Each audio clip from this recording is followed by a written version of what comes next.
Hello everyone and welcome to episode 131 of the Xbox 4 Gamers podcast. This week I'm joined by Keo. Hello. And Cameron. Hello. This week we don't have a huge amount of news. I mean, obviously the biggest thing is about some price hiking, which people are always going to get up in arms about. There's some rumors about some stuff coming to Game Pass. And apparently the 2K Bioshock team is doing some crazy recruiting, so got some interesting stuff happening in that space, along with a bunch of games we've been playing and all that kind of stuff. But as always, we do the show live on Twitch. Xbox Hall of Gamers is the place to find us. Come say hi, hang out in the chat. You know the drill. And we have our first question here from Isaac. Question asked extraordinaire, Mr. Logic Dad, who says, "Hey guys, what was the longest grind you did for an achievement? Thanks." I know my answers. I know this straight off the bat. Kia, what do you got? We'll go with you first. What do you? All right. Well, for an achievement that I actually got, it was Bejeweled Live on the Windows Phone. Okay, yeah. Which was like 1,000,000 gems, or something like that. And I had the exact same problem with the Lara Croft Temple Run style game that was on the Windows Phone as well.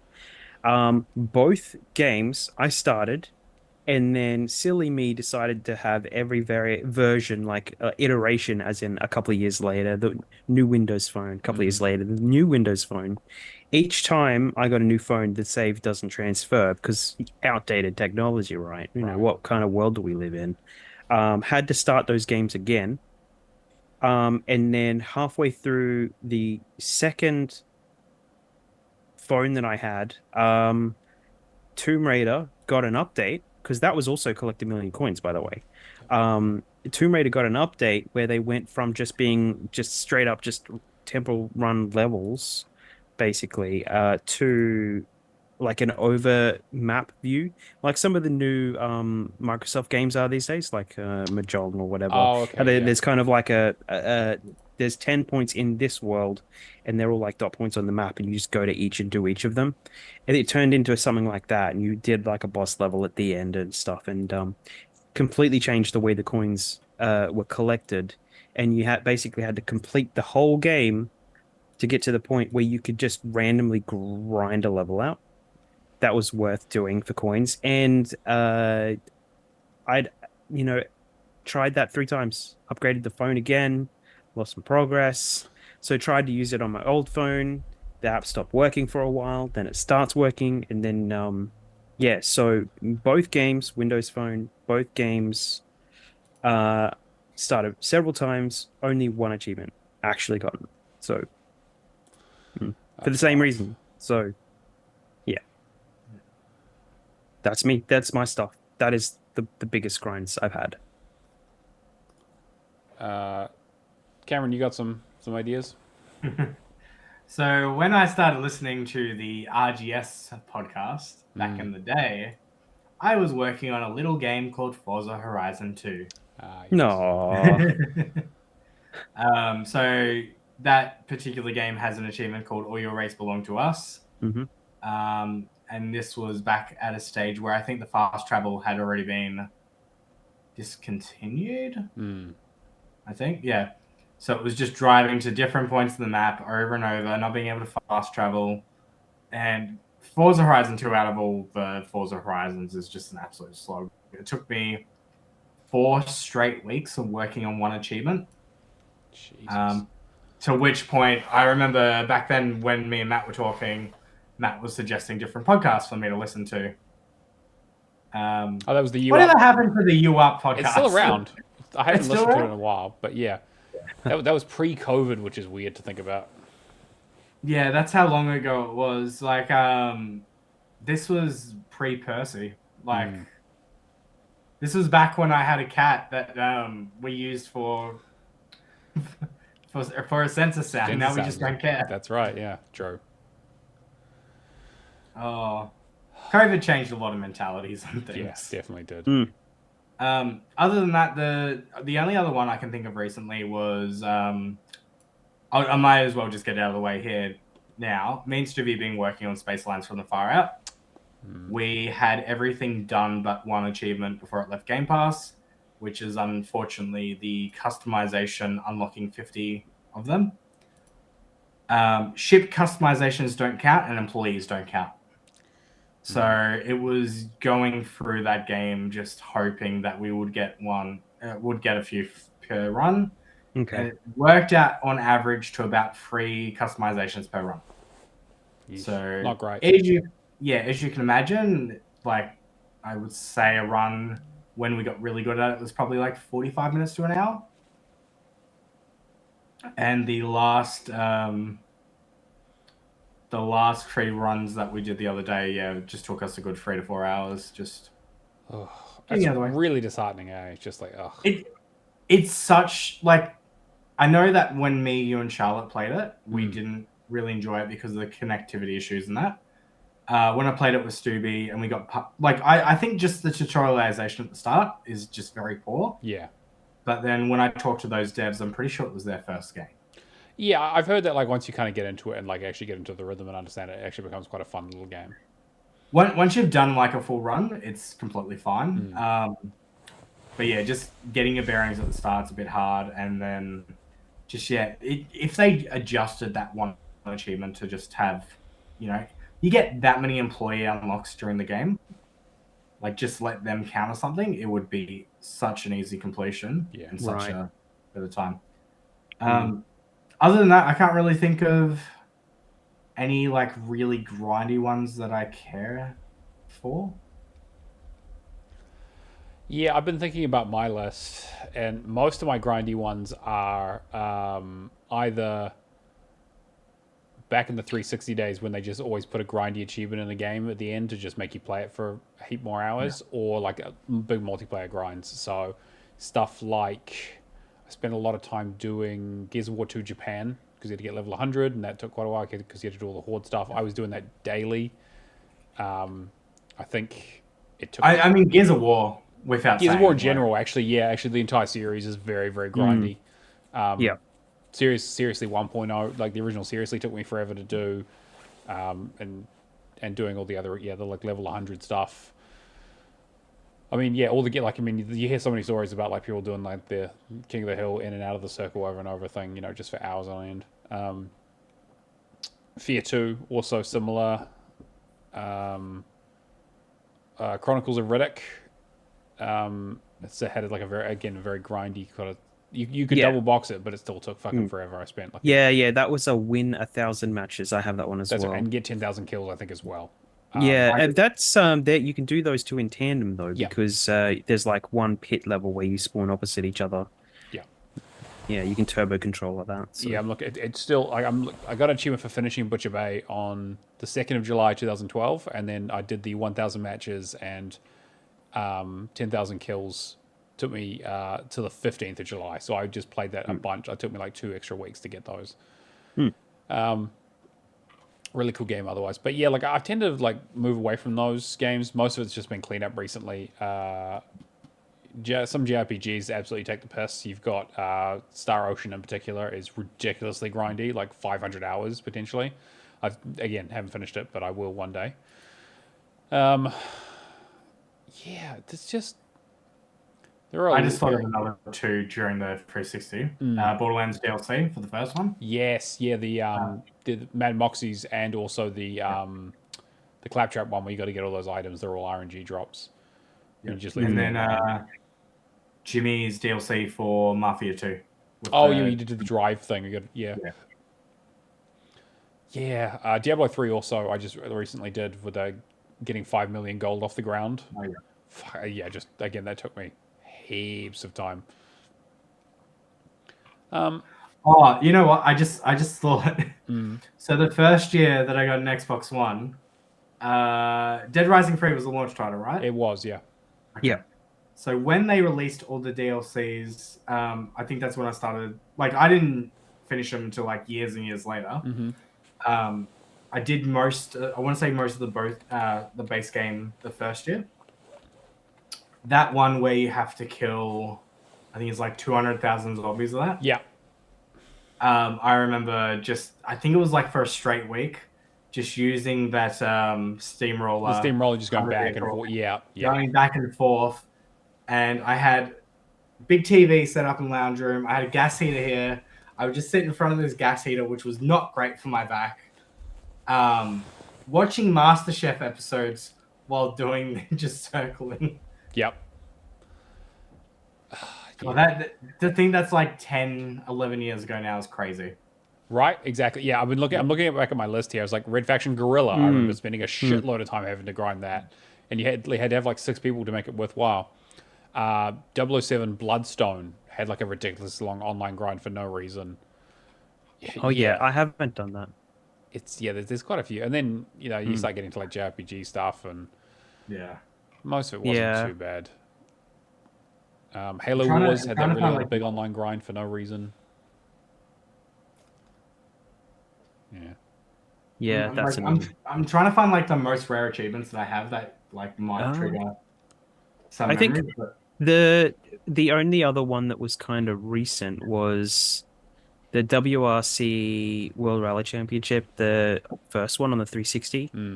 That one has a specific achievement that you have to basically be in the top 10 on a leaderboard in the game, and I spent quite a few nights doing that to get really, really good at it. It was one specific track, and we've been playing at that actually recently, basically every week, just trying to level up to level 20, which is kind of grindy together as well. Just kind of really annoying, but we're just kind of having fun, just kind of like we're just racing the track, which is just in itself fun, and we're just kind of just beating each other and just whatever. But yeah, I'm just trying to find the name of the achievement. It is something like the Haunted Net. The Haunted Net. So upload one of your ghosts in the online leaderboards, and you have to be in the top 10, but you can't be the top 10. You have to be the top 9th. Right. So the top 10th doesn't actually count for it to save. So yeah. I just thought of another one, and it's weird. The crew. Oh yeah. So a few of us were rushing like crazy for the crew before the server shut, but it doesn't feel that grindy. Even though driving, I think it was 5,000 kilometers was something crazy. And that took a while. And then there was a few races there. There was that race that's meant to take 4 hours doing all the landmarks. Yeah. Looking back at it, doesn't feel that long. Yeah, it's a bit more active, right? Driving games tend to be a little bit more in that vein. Yeah, and I mean, my Xbox went through hell with the crew because I basically left it idle, and it was 3% a night for any kind of progress on that achievement to meet how many 2,000 or some players. I think it was closer to 5,000 for one of the versions. Realistically, yeah, because I think they got the thing wrong with it. Yeah, one of the versions had the wrong timing on it, and and that was both my 360 and my one, but I actually got that on the one, so and I didn't finish it. A few achievements left, and it was just the daily stuff.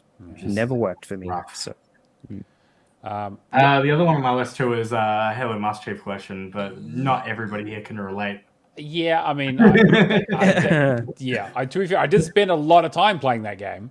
I've been thinking about that. I stretched it out for 7 years. You just did it I did it in just over a month. Yeah.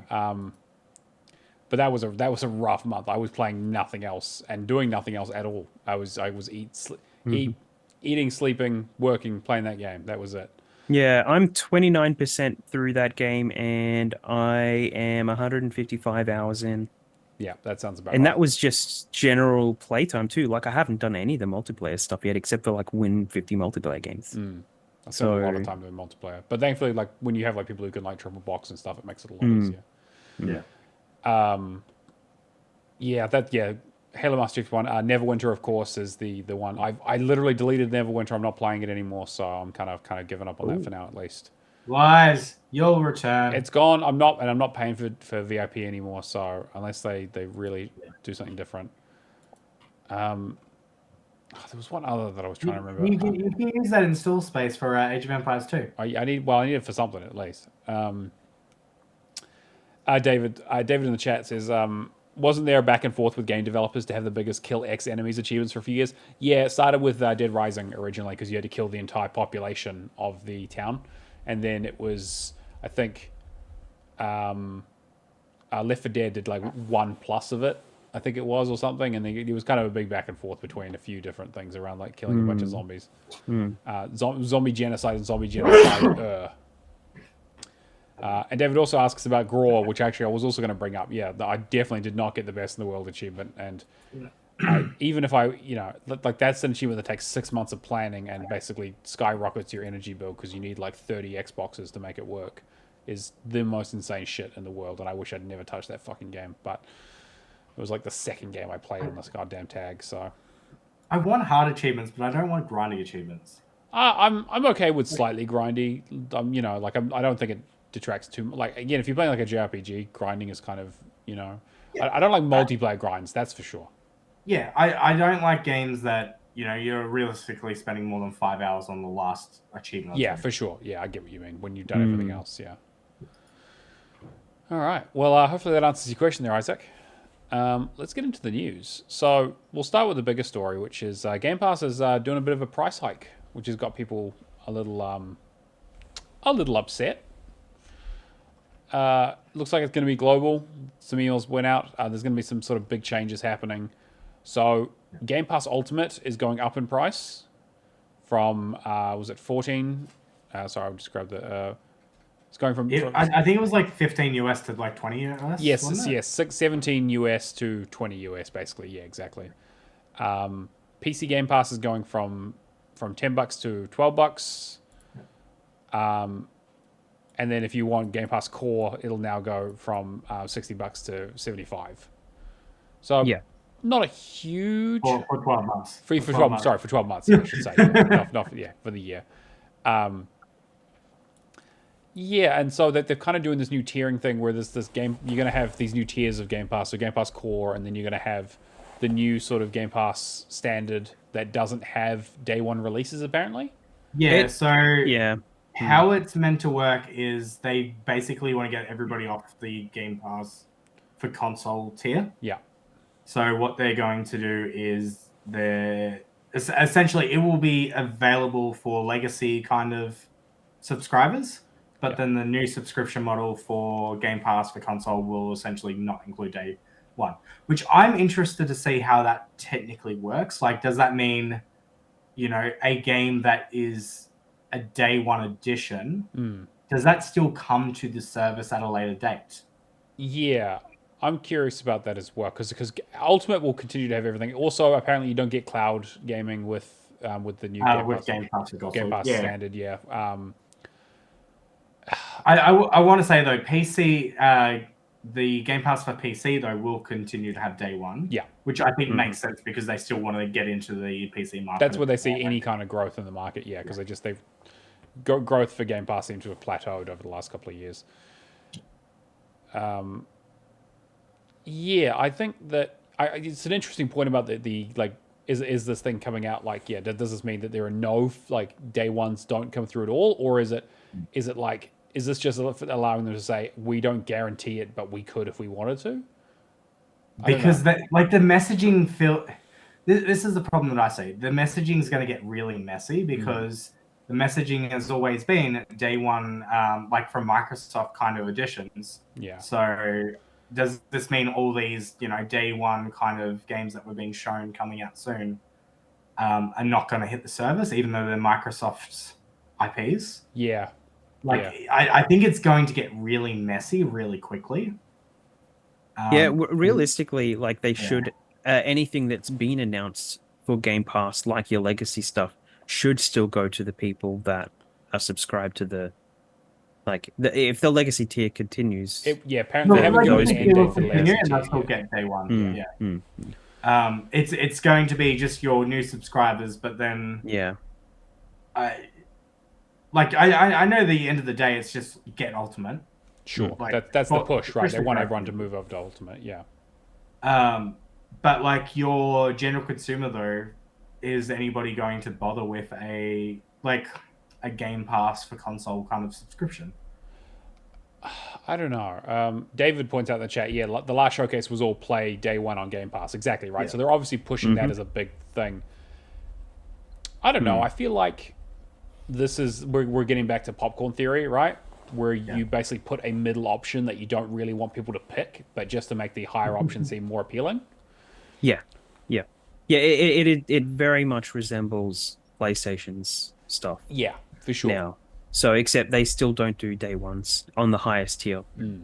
So Xbox still has that over them, basically in terms of what they're promising for the highest tier. So Yeah. and PlayStation also don't have PC games in that tier. Like so, there is a lot of value in there for the Ultimate.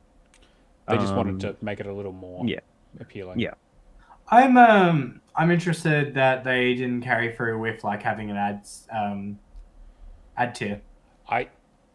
Well, I don't know. I feel like they already have ads. Like you already see ads on the dashboard when you play games Yeah. already. You know, Mm. I feel like I just there was a few rumors floating around about Hmm. the ad tier, and like the same thing with family subscription, that kind of stuff. yeah, Yep, saw Um, those.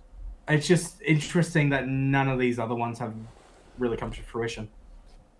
yeah. I get the feel. I mean, obviously, you know, Microsoft will use test cases and stuff to see what the viability of a lot of these things are and if people are even interested in it. The ad space one is an interesting one. I wonder if basically the ad tier, like the amount of money they would make on the ads, are basically just not enough for it to be worth the kind of hit they would take from a PR perspective. Like if you think about like ads in video games have never really gone super well with each other, because an ad would basically need to interrupt the playing experience in a lot of ways, or you would need to put it at the start of a game. It would I don't know. It would be. It's a little different to, you know, running an ad on streaming or running an ad on YouTube or running an ad on TV, right? Where it's like, well, here's a set time where we're just going to run this for the most part, and you can always rewind or it won't interrupt the show or whatever. But like, imagine if you're fucking, you know, mid jump and it's like, hey, guess what, motherfucker? Buy fucking Subway. Didn't Ubisoft do that with Odyssey though? Oh yeah. I was just about to bring that up. Yeah, true. You press the map button and it brought up the ad. Yeah. Yep. I was gonna say Amazon Prime just swapped theirs, so if you were on their basic subscription plan, it now has ads and it's like $3 per month. It is, yeah. The problem with Amazon Prime is they're essentially advertising everything that you've already watched on the service. Yeah, because they don't have that much selection. Exactly. So Yeah. I'm wondering if Xbox or Microsoft just went like, all right, well we still have the option to, like, you know, they threw the Call of Duty stuff on the front of the, like, the boot ad, I guess, or whatever you want to call it. Yeah, sure. Like this Starfield one and all that kind of stuff. Yeah, and I'm sure they'll do one for Avowed and. Yeah. This the social media stuff generally rewind itself a few seconds. Like if it plays an ad, you'll notice that there's a couple of seconds rewound back to continue where you were playing from. So you're actually getting the context of what you're watching without the ad. So can't do that with games. But yeah, not really, right? And I also think, No. I think to your point, Cameron, around like Flintlock's coming out in a few days. If this would have happened tomorrow, that's a day one release. Does that mean that just Game Pass Ultimate's the only people who are going to get it at day one, or does that mean that like it comes out because again, it's not a Microsoft IP, but they have said day one for the game. Does that mean that? Well, did they even have like a start date for this, like, legacy versus like new subscribers to Game Pass for console? Not really, but people, I guess anyone who signs up for Game Pass now could jump onto that tier, right? Because the weird thing was that it was just all updated through Windows Central. I don't think there's been. Well, I got the email. There was an email. You guys there have was got an the email.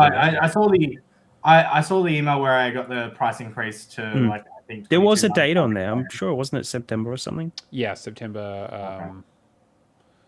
See if it's in the. I don't know if it's in the story here, but September 12th, basically. Yeah. So after that, I guess we'll see what happens. Like if we just see the messaging becomes play it day one on Game Pass Ultimate, as opposed to just Game Pass.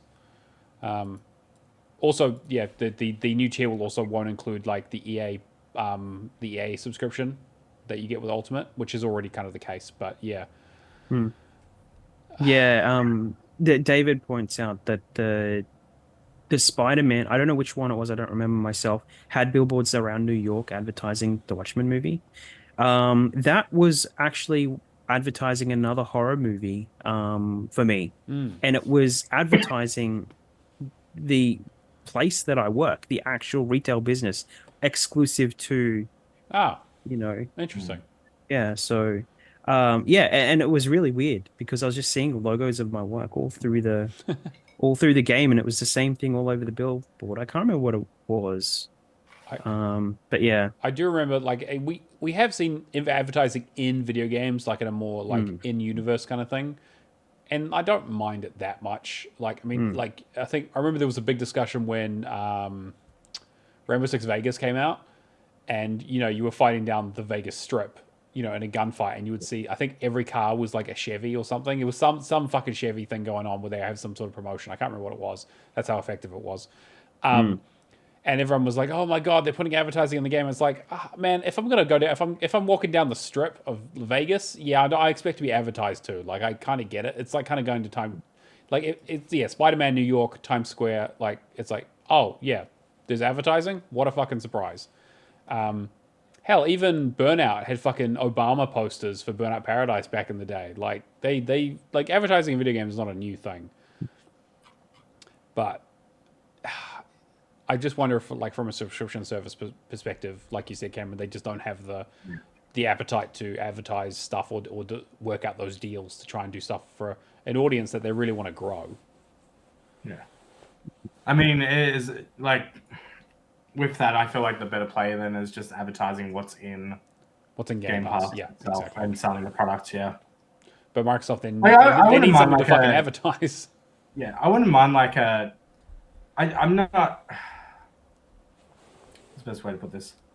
I don't really care about the social media posts as much. Sure. I want like a Major Nelson kind of, this week in Xbox kind of. Is that still going? I haven't seen one of them in a while. Well, he's not there anymore, right? So they're still doing the podcast. Like, their one came up this week, I think. So I haven't seen like the this week in Xbox kind of videos for a while. I don't know if it's just because he's obviously moved on to. He's working for some US publisher. Right. Yeah, there was news the other week, right? Yeah, I can't remember what it was. Yeah. Yeah, I guess just to wrap up the story, are you guys changing your behavior based on this news? Are you guys like not renewing? Are you planning on dropping tiers? What are you thinking? I completely understand that. I honestly, I think out of everything, I think it's a very smart play considering that Call of Duty and that is coming to, like, Call of Duty is essentially going to be in those, ultimate tiers. Yeah, that's what it's for, right? That's the big push. I'm like, it kind of. I'm not sure if you saw Skill Up's video last week of like gluing it all together. Yeah. It kind of just makes sense to me. Raise the prices, limit your lower tier so more people want to jump on, but then also, as long as the benefits are there, I'm okay with it. Yeah. But if like I go in stages where I felt like this year where some months have been very dull for Game Pass. But then there's other months like July where like we've just got Neon White. I've got Flintlock to look forward to. There's also, Dungeons of Hinterberg. Yeah. I've got three massive games that I'm excited for this month. But then there's been other months where it's just been a dry spell, and I'm kind of like, well, why am I paying for this? Yeah, that's fair. Yeah, I mean, I only ever buy a couple of games a year anyway. Actual like new releases, and it's normally whatever Final Fantasy is and whatever Call of Duty comes out anyway. So this is basically paying for half of that list anyway. And the only reason I've considered dropping Ultimate myself is to play the damn games that I own, because I keep playing stuff on Game Pass. Yeah. Right. So I feel that. So I want to add a closing point on too. Yes. I'm okay with this price increase if the increase is passed on to developers. But it won't be. Well, I mean, yes and no. Like, the conversation in the industry at the moment is just like, well, those kind of people that is it coming to Game Pass rather than allows them to do deals to get more. Yeah, I see what you're saying. Yeah. Whereas then I would much rather be a consumer that utilizes the advantage of Game Pass to, play. It gives me more money back in my pocket so I can purchase other games that I would obviously have missed out on. Sure. Wasn't there that thing about supporting devs through games? There was the rumor that was going around or something about, would you pay developers through things that they do in games or something? Oh, Tip them? By the tipping. conversation The tip from system? Oh yeah, that was. what's his name from Blizzard? Hmm. Is it Quick? Yes, that's right. Yeah. Yeah. Yeah, I don't know. that went like a bag of sick, but yeah, I'm not surprised. I mean, if consumers, I mean, support the developers however you want. I would rather just buy, like some cool merch or something that they're doing. Yeah, You know? I'm personally not going to change anything. To be honest, like if the only thing between the tiers was you lost out on day one stuff, I would be fine actually with just going down a tier. But cloud gaming I still find quite useful. The EA stuff is quite well. The EA stuff used to be quite good. There isn't really a lot in there at the moment, but yeah, like EA's kind of been like a bit too slow. they haven't been putting out a lot of stuff. I mean, the last good thing I think was what, Dead Space. I guess they did put Wild Hearts on there, but yeah. They put Wild Hearts. They put Immortals of Avium. True. Yeah, I forgot about Idea. Um, They own that. Yeah. the weird thing is though, like why bother? Like EA Play's okay because it's included as part of Ultimate. Yeah, but I wouldn't pay for it on its own. Yeah. I think you would just be better off waiting for one of those like lightning deal sales where they take 90% off the game. Yeah, exactly. And so like it really comes down to at this point. I have a bunch of Game Pass Ultimate saved up, so I'm not too worried about it, right? Like I don't think I've actually ever bought any of it. That should be the other thing we mentioned too. There's a limit to 13 months now rather than 36 months. Well, the limit seems to be on the old legacy plan, I think it is. So if you're on the legacy plan, you can only stack up to 13 months because they want to move you off it. Interesting. I don't think the limit actually applies to Game Pass Ultimate, as far as I'm aware. You won't be able to send your Game Pass for console. Okay. Yeah, so they basically want to be like, hey, yeah, you can still get it, but after a certain date, this is all coming down, basically. Yeah.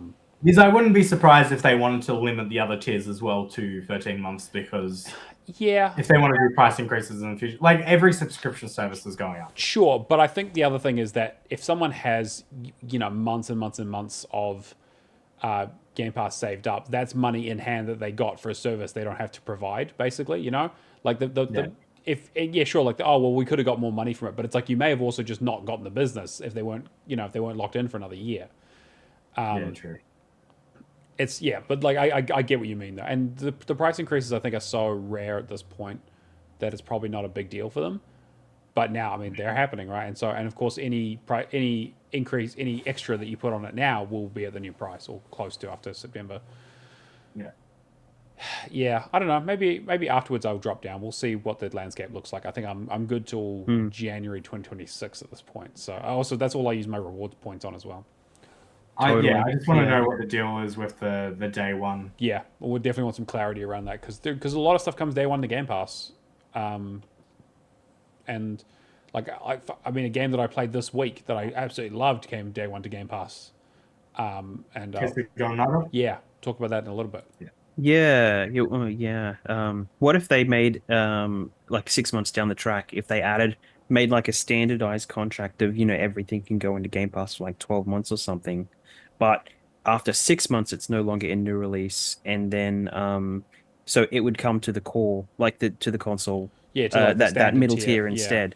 So I mean, if they did that and they standardized the contracts so that the devs wouldn't just get 6 months contracts, they'd get 12 months contracts, that could work out better for the devs. The problem I have with though is it just makes such a mess of the marketing. Yeah, it's fucking hard to talk about.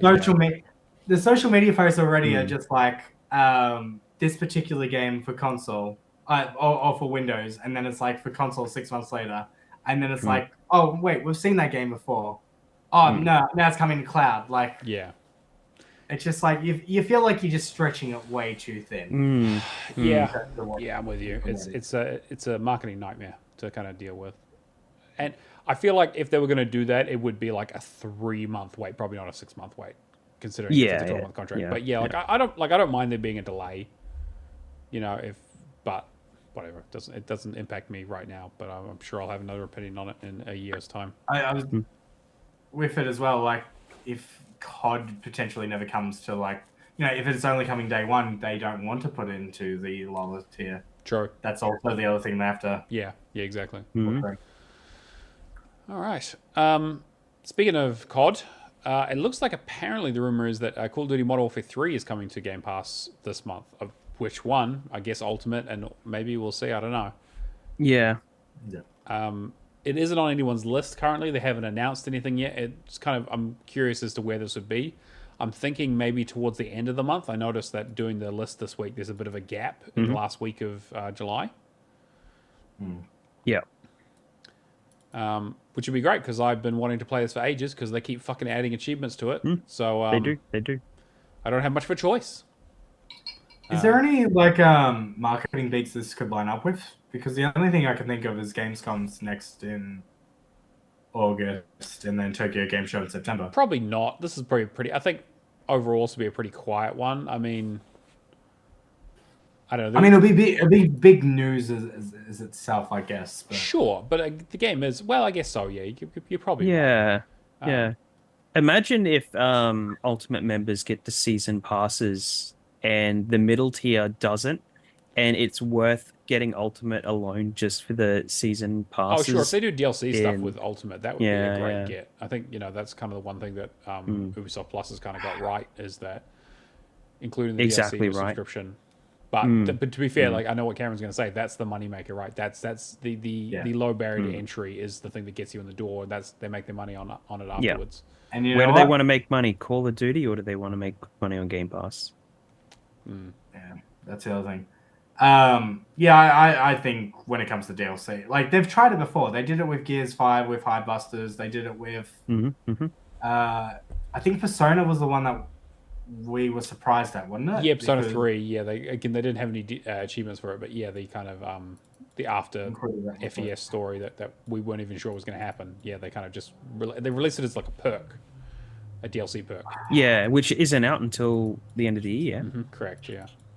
I'm trying. I feel like there was one before Gears 5, but it was so long ago I can't remember. But they've definitely toyed around with the idea before. Yeah. But I think if you're part of Game Pass Ultimate anyway, like it's like Elden Ring DLC the other day. Yeah. It's like why would I go out and spend $60 on something that doesn't even have achievements?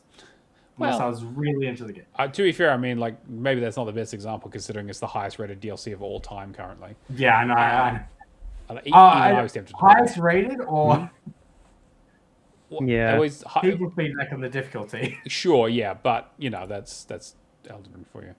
It also kind of brings up a point around we haven't really seen a lot of the Activision Blizzard stuff get onto Game Pass at all, right? It's like Diablo 4 has been really the only thing. And that was back in was that April? March, April? It's weird because the last, unless they're planning like a massive push at the end of the month, the last month has essentially been what were the Activision Blizzard games that were teased? It was like Tony Hawk, Pro Skater 1, 2, Spyro, and Crash were the rumored ones. Okay, so they like the other thing is that Atlas Fallen was also teased for the end of the month. There's a few like, there's so many like this thing has been leaked coming to Game Pass. Yeah. If there's a big push at the end of the month, then I expect like a whole ton of Activision Blizzard stuff to leak. Not to leak, to essentially all come at once. True. Yeah, it would make some sort of sense, especially right now when things are quiet. It's a good time. Softens the blow of a price increase. Yeah, show a lot of value. I can see it. So maybe that's a September thing. Yeah. All right. But yeah, I guess are you guys interested in playing Modern Warfare 3 if it comes to Game Pass? Well, I already own it. So. I'll play it for story. I thought it was overpriced for what they delivered last year. But I don't know. Like I like Call of Duty, but it's not something that I'm rushing out to at full price. Sure. Yeah, I'm kind of the same. Nick will be very happy though. He's been badgering me about playing it for a long time. I mean, I'm excited for Black Ops 6, but I'm always excited for Black Ops when it comes to Call of Duty. Just not the other stuff. Microsoft's got a new ad about like their Fire Stick stuff and all their streaming stuff that they're doing with Game Pass. Yeah, so I wasn't sure if you guys talked about the Amazon Fire Sticks last week. No, we didn't actually. So essentially, Microsoft's doing a bit of marketing push at the moment to highlight that, you don't need to have a dedicated console to play Xbox games. So I guess it's like we're talking a lot about marketing this episode. Yeah. Yes, definitely. You can tell it's kind of quiet at the moment. Yeah, they're definitely trying to push out the fact that they got the Amazon Fire TV sticks. I know we probably talked about, I want to say like 6 months ago, about the cloud, not the cloud devices, the streaming devices. Yeah. Yeah. They essentially shelved. Kind of wonder if, this is kind of the reason why. It seemed like they were doing more partnerships, like with Samsung TV and all that kind of stuff. They Which I think Microsoft does a fair bit just to mitigate some of their risk. Yeah, I mean, it doesn't hurt that like they're basically going to be part of devices that already exist. I mean, shit, they're going to start releasing their games on PlayStation, right? So I think this is maybe just part of the strategy is that like think wider than just console manufacturers. Think about technology, hardware providers. Yeah, which is why you want to get people off the console tier because it says console in the tier. True. Very true. Mm-hmm. Yeah, it's also, yeah. But, essentially, they're partnering with Amazon Fire TV Stick to do this. They partnered with certain electronic companies, TVs in 2022 to do the same stuff. So, I mean, this is just, I guess, the next evolution of that kind of stuff. Still no handheld yet. No, still nothing about that. We'll see a handheld like in 3 or 4 years. Yeah, we'll see. You know how these things work. You'll just get a screen that you can plug a Fire Stick into. It'll just be a little screen. You just plug a Fire Stick in, where you go. It'll have an HDMI port, and it'll just play Game Pass. It's just Google Glass, but you have a giant fucking USB stick coming out of the side of it. Oh, jeez. City Skylines 2 the console version has been delayed again. That game is fucking cursed. Yes. Not good times with Paradox published games at the moment. So No. there was I'm trying to remember what the name of it is now. There was like essentially a Sims kind of like a more expensive version of the Sims. Like kind of like life simulator kind of stuff that they I think they put like 3 or 4 betas out and then they just canned it. And now Paradox with City Skylines 2 console version has been delayed indefinitely. Which is crazy because this has been delayed quite a few times now. So when did the PC version launch? Like October last year? Yeah, this was supposed to be like March. Yep. It was first delayed to spring 2024 and then more recently to this October. And now in their forums today, they did a fresh confirmation delay. Unfortunately, we have not yet met the stability and performance targets we set for the console release. Without a release candidate RC, we're now unable to meet an October release window. While we are making slow but steady progress, there are still unresolved issues impacting the game in ways that harm the player experience we will want to deliver. We expect to receive a new RC, which will undergo a thorough review in August. This evaluation will determine whether we can bring this in process and provide a solid release date or if further issues need to be addressed. Go on to say we are as disappointing, not what we had hoped for either. How we committed to keeping you informed throughout the development process, even if the updates aren't always what we'd like. The PC version has been kind of a shit fight, right? Like it just kind of fell apart. Yeah. I'm not sure where it's sitting at now. Like I know in April they announced that they were going to, for people that purchase City Skylines 2 first DLC, they'll be refunded, and then the content will be added to the base game for free without being rushed out. Okay. So, well, that's at least fair. Yeah. They're trying to do the right thing, but sure. Bit of a messy situation. Bit of a blunder. Yeah. Yeah, I don't really have anything to say on that one at all. Like, yeah. It's a tough one, but I mean, like, there's this stuff about next gens and refreshes and PS Pros and all that kind of stuff. So this stuff is all going to get messy along the way. So for anything like that. So yeah, I don't know how much of an audience there is for City Skylines on a console anyway, but I don't know. They've had enough issues with the PC version. Let Paradox get their shit together. They've also had other trouble with other games and stuff too. So it's like, there's quite a lot. You know, the most interesting thing about this though is I'm interested in the relationship between Microsoft and Paradox and how much this is probably I don't want to say damaged it, but like probably like taken a few steps back. Yeah, because this was a big announcement when it came out. I mean, you think Paradox last year showed off City Skylines 2. They showed off that turn-based strategy game that Brad likes. I'm trying to remember what the name is. That he said he was disappointed because they kind of just can't like. Oh, Lamplighters? Was that Paradox? Oh, No, Lamplighter's League. That's it. Yeah. yeah. Like they show they had a whole Paradox Xbox kind of showcase last year, and I feel like everything Paradox has kind of put out is not really met the standards that you would expect from a publisher such as that. Yeah, it definitely seems like there's. I'm trying to think what else they've announced in the last year. Victoria 3 was the last sort of game that came out, right? I remember they announced that a little while ago. Yeah, that kind of felt like under the radar. And we're still waiting for Vampire the Masquerade Bloodlines 2. All right, so this was March last year. Lamplighters League, City Skylines 2, Age of Wonders 4, and then there was like DLC updates, like for Crusader Kings and stuff like that. Yeah, right. So yeah. All right. Well, hopefully things get better over there. Yeah.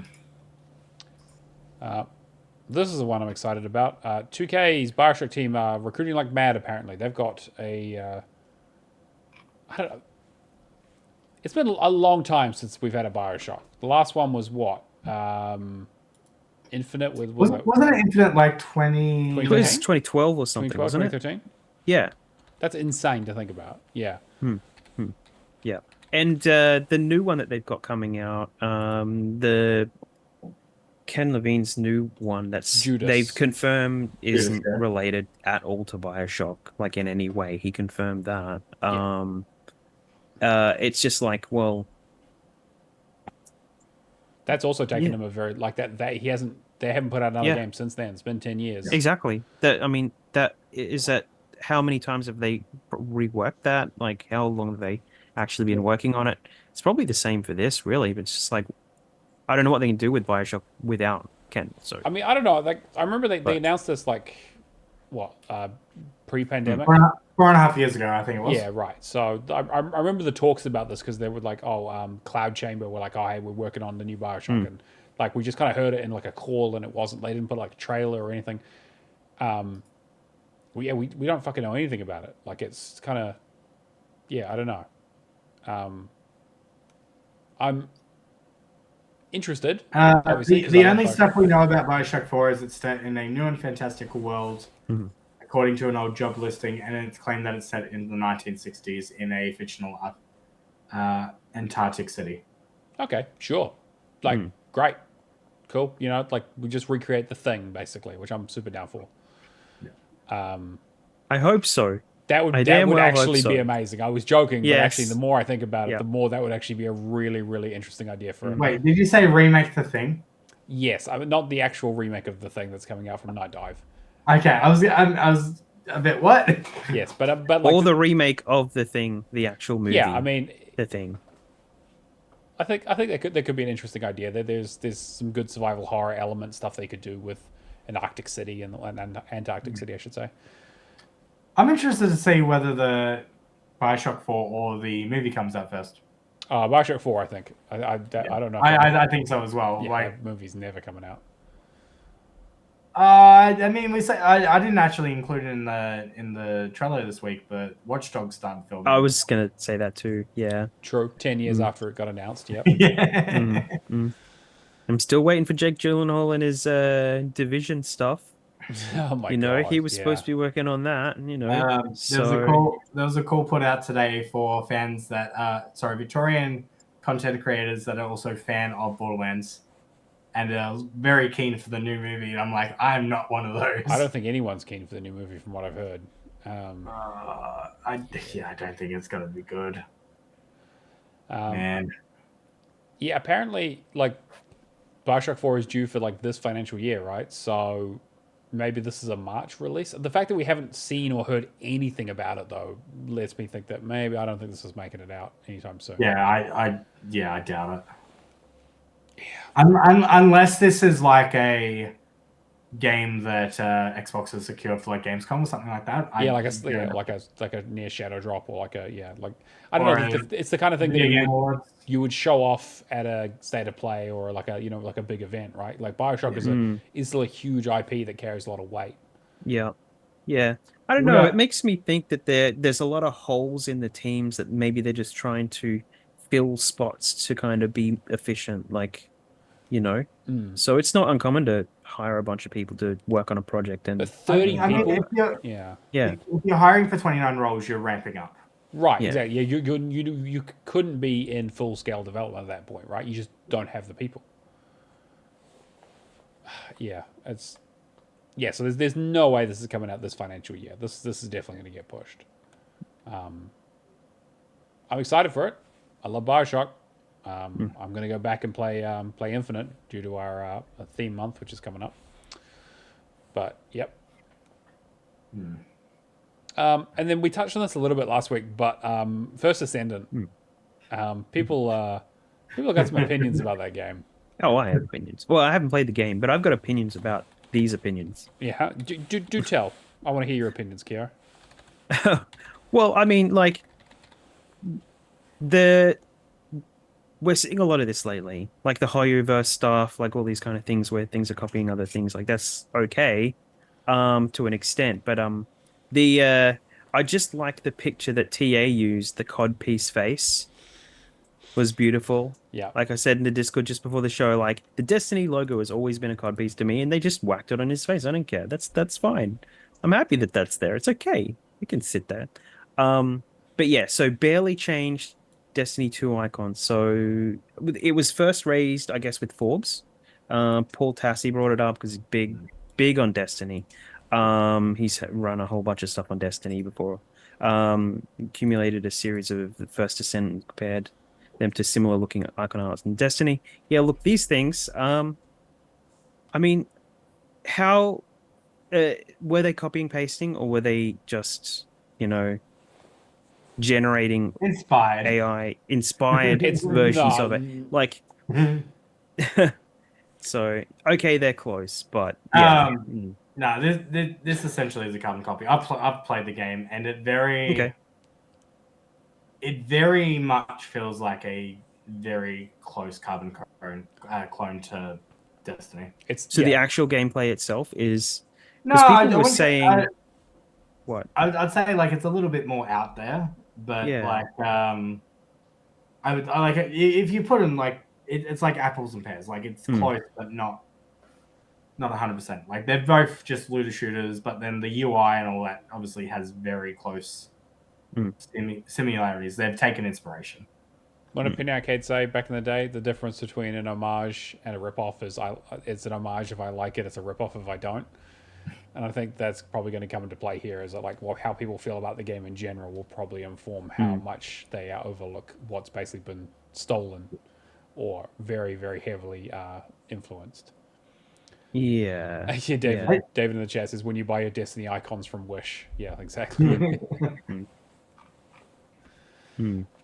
Todd says he's played 30 hours of it, says it's a good amount like Destiny. Yeah, I mean, I've been tempted. I mean, it's free to play, so low barrier to entry. In terms of a free to play, it's a pretty easy grind. Honestly. Yeah, like I mean, it's not ridiculous. Just like Destiny's basically winding down, you've got stuff like the Overwatch, like I was saying a couple of weeks ago, where you've got the new Marvel Battle Royale and things like that are basically picking up the mantle. Sure, yeah. Then at the point where Destiny 2 can no longer be played, having these logos being very similar is very easy for people to jump in and know exactly what they are without having any problems. Like, if Destiny's no longer playable, Destiny 2, like, all of these are very, very recognizable symbols. It's like jumping in and playing any first-person shooter will have the same controls because that's what their motor functions are exactly the same in terms of how they use it. So, like, having similar symbols that do similar functions isn't necessarily a bad thing, as long as they're not like taking the asset and putting that asset in the game. If they're reworking it to be similar, I mean, we all know what electricity looks like. Generally, it's always going to look the same. There's a lot of things that will overlap, and yeah, if people stop playing Destiny 2 and they start playing the First Descendant, then like there's a lot to that being able to recognize something that's familiar and be able to jump in and just use the game, right? So I'm interested in the fact that this wasn't picked up in any of the betas. yeah. The game had like 3 or 4 betas. I also want to say the game is very much Warframe plus Destiny. Sure. Okay. Because, You can like, definitely see, how you the- can see the Warframe influence pretty heavy too. Yeah. Yeah. Okay. It makes like it comes down to me for like in terms of like design choice. So you're just doing what most like most of the reviews I've seen for the First Descendant essentially like the story. I've skipped every cutscene. It's boring. Like you're here for the gameplay, but the gameplay is very reminiscent of Warframe and Destiny, and that's why you jumped on essentially. But I'm not mad at it for it because like I'm not gonna have to put in 1,000 hours like Warframe. Like I've put in 19 hours so far, and I'm missing 3 achievements. And I know the last stuff's gonna be a grind, but like the first night that I played it crossplay with a few mates on PC, there is a defense mission that you can pretty much just like grind for 2 hours and reach level 40. Oh, okay. And ridiculously easy. It's just a horde mode kind of situation. Sure. Is the end game transmog? What do you mean by transmog? Having basically you changing your character to look how you want it to look. You can pay. You have to pay for it, I think. Yeah, I think. Yeah. Yeah, I think whatever paint or whatever they call it, I don't think it's permanent either. No, it's Yeah, like right. one-off Really? uses. Yeah. I'd have to jump into the game and have a look at what the outfits are like and all that kind of stuff. Todd was saying that you don't really get any loot, but you finish a mission and you get like 15 things or something, like a whole bunch at the end, or Yeah, I feel like it's one of those games that gives you like I feel like it's throwing a lot at you just to keep you interested in the game, but then like I've had mates like keen for this for so long, but then they jump in and then they spend $150 just buying stuff because they're going to be playing this for like the next year or two. That was that was going to be my question. Was like, do you think it has legs? Like, do you think this is the kind of thing that we're still talking about 6 months, a year from now? It's very reminiscent to Destiny 1 for me. Right. Where Destiny 1 had like absolutely no story, but then it was like gradual building blocks over time. But the gameplay for Destiny 1 was so good because it was Bungie. So I definitely think it's like the gameplay feels fun. I love the grappling hook. The grappling hook is absolutely awesome. It doesn't need to be there, but it just makes traversal. Every game needs one. But yeah, I mean, it could go either way. It's going to live and die by its content. If they can push out content quick enough, I'm sure it'll be fine. I'm trying to think like how much competition in the space there is at the moment. Well, what happened to the Warframe one that was supposed to be in the past, like with swords and shields and stuff? Like it was supposed to be the other version of Warframe, but like at the other end of the lore. they got dropped and then they re-released the game as a non-free to play game. So that got released. It did, yes. Wow. I did not know that got released. Yeah. No. I know they were like playing a massissive DLC, weren't they? Yeah, they planned a lot of content for it, but now they had to pivot the whole game. I think. Are you talking about the side project, or are you talking about Warframe? No, not Warframe. The Warframe's fine. Yeah, not because Warframe. because Warframe was meant to be getting a massive DLC. Yeah, well, Warframe's still going to keep going. No. This is the other one that the other publishing thing that same team were doing. I can't remember what it's called. But I know that they talked about it on Frames Per Second a bit. They interviewed the devs about it, but yeah, they basically pivoted. Right. Okay. What was it called? But was like Earth something. It was like Earth something, wasn't it? Yeah, something like that. I know. I can only think of the Soul Frame.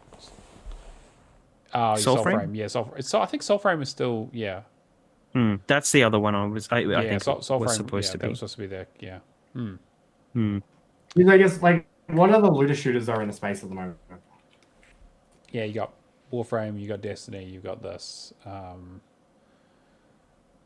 Yeah, it's not a huge group, right? But then I think space has always had a bit of a niche appeal. Yeah. I feel like you tend to get. I mean, it used to be boots on the ground back in the day, and then when Call of Duty went to space, everyone fucking hated it. So maybe let's try it again. Infinite Warfare 2, Yeah. All right. And Marathon, Marathon's a good shout. Although I don't think it's in space. I don't even know what that means at this stage. It seems we don't even know what Marathon is at this point. It's an extraction shooter, so I'm kind of very curious if that's even going to be relevant by the time that comes out. Yeah. All right, let's get into stuff that's coming to Game Pass. So on July 9th, we had Cricket 24 and The Case of the Golden Idol. Today, we had Neon White and Char. We've got Magical Delicacy and Flock on the 16th. We've got Dungeons of Hinterberg on the 18th. We've got Flintlock on the 18th. And we've got Path of the Goddess on the 19th. Oh, There's a okay. demo for that now too. Oh, really? Okay, yeah. I've heard I do want to good. check that out. I saw a demo earlier this week. But yeah, if you kind of, yeah, that's what I'm saying. Like if you look at it, like the 19th, and then it just kind of stops, and it's like there's a good couple of weeks in there where you could easily dump a bunch of, Call of Duty. You could put in some Activision Blizzard stuff like that. That seems like a good spot for it. Yeah, well, they need something to counter the Game Pass news, so yeah. And they normally have something ready to go, so but like Cameron, you said, there's some good stuff in this list. I'm excited to play just about all of it. Flintlock, I'm definitely going to play. Dungeons of Hinterberg, I'm definitely going to play. Neon White, I'm definitely going to play. I've heard good things about Chachia. Flock looks really interesting, and I imagine it's going to be a quick one from Annapurna. Yeah. And then Path of the Goddess just looks very different. It does. It's kind of tower defense, interesting thing going on. Yeah, I wasn't interested in Kunitsugami before, but now their most recent Capcom stuff had a few things in there about updating the civilians and stuff like that you use. It looked good. Yeah. So yeah, it's going to be a busy month. And then leaving, we've got Coffee Talk 2, Toem, Wandering Village, Figment 2, and Sins of a Solar Empire Rebellion on Windows. Yeah. As with last week, I would recommend Coffee Talk out of all of those especially. Yeah. Toem is also very good, and Figment 2 is fine. Figment 1 is also on Game Pass, so you might as well play both of them. They're quite short. I wish more people had checked out The Wandering Village, but I mean, it's a big ask with 35 to 40 hours. Yeah, I had a kind of a look at it, but it just didn't, I don't know. I was considering. I know, like, it did so well, though, that Stray Fawn is now a publisher. Great. That's fantastic. Like, I'm really happy for them because it looks like a cool idea, but just really not my kind of game. I mean, any game that can essentially rocket a indie developer into a publisher status and help the industry, I'm 100% for. It's still in game preview though, right? They haven't done a 1.0 yet. I want to say game preview. Yeah, I think you're right. And then we've got our monthly theme, which I forgot to do last week, so I came up with. Well, we discussed quickly. You didn't want capitalism? I was thinking about capitalism, but to be fair, that's go out and buy a game. That's a daily theme that I deal with. Go out and spend some fucking money, keep the economy going. So we've come with a new one. July is almost there, which is basically you got to finish up a game or make progress on a game that you started with at 80% of the achievements already done at the start of this month. We may extend this out to 2 months. We'll see what the reception is. But was looking at the list. I've got 2 pages worth of this fucking games to work on. So, yeah. I love how you immediately just like look at Game Pass, absolute stacked month. Let's start some new games. No, wait a minute. Go finish your game. Finish the fucking games. Get completion percentage up. Yeah, so never. I reinstalled a few games. I tried playing a bit of Nicktoons MLB this afternoon and got fucking nowhere.